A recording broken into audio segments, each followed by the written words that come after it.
Alrighty, Juanitosville, back in the spot once again. A quick tip for making sawdust. Now, I know it's pretty simple. You just get a saw and you just saw some board and then get the dust. But if you want the fine sawdust, I have found that you can use your jeweler's saw to make fine sawdust, and it's very effective. Now, let me tell you why I'm doing this video, is to show you guys.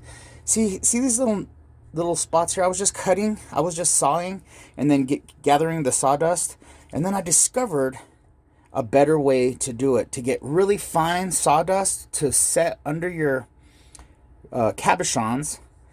And some people, the Native Americans, used tobacco, because tobacco is sacred in many Native American cultures, and but sawdust is pretty commonly used. Now, it's out there, whether it's the organic matter is a good thing to have under your stones, but many old timers use sawdust and continue to use it without problems. And I'm one of those people that have used sawdust without problems. So let me just show you how I do it, guys. So typically I would go like this and just get a little sawdust. Let's just show you this real quick. And then I would go like this, and then I'd go, and then I'd have a little bit of sawdust like that, and then it takes a long time. But I learned a faster way to do it, and check this out.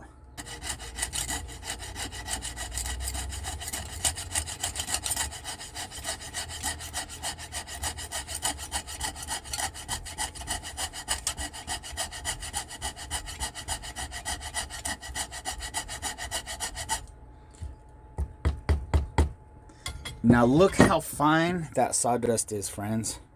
Super fine. Oh, buddy. So I might keep this and put it in a little container so that I always have some. Because often when I do... and the other way. When I do it the other way, guys, sometimes I get big clumps and I have to get my tweezers out and pull the big clumps out. But look at how fine that is. It is really, really fine.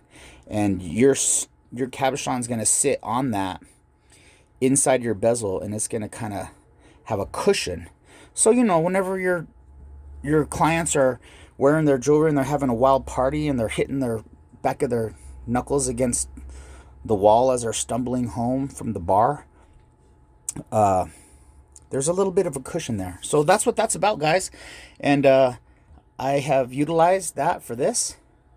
I'm going to put this in here and put my moonstone in there. And now, if I can make that black, that would be really cool, because black behind a moonstone, especially if your moonstone's translucent, will really make that moonstone pop. So I might pour this out and then try to find a way to make this colored black. I might I don't know what I'm going to do. But that's not what this is about. This is about making sawdust, fine sawdust, to go under your cabs. So yeah, hope you guys enjoyed that quick tip. I had to share that because I was like, I'm not going to do that and just hold those secrets to myself. It's for the people. All right, guys, I'm Benny. I'm out. Peace.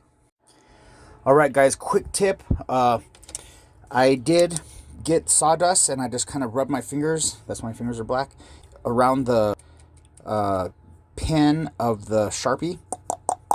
And I was able to achieve black sawdust.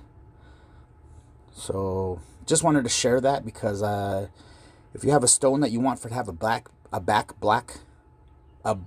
backdrop, that's one way to do it and still have your cushion of your sawdust. All right, friends, so I still have a little bit of work to do on this bezel just to get it just right, but I wanted to show you that with the backdrop, with the translucent moonstone, look how that pops.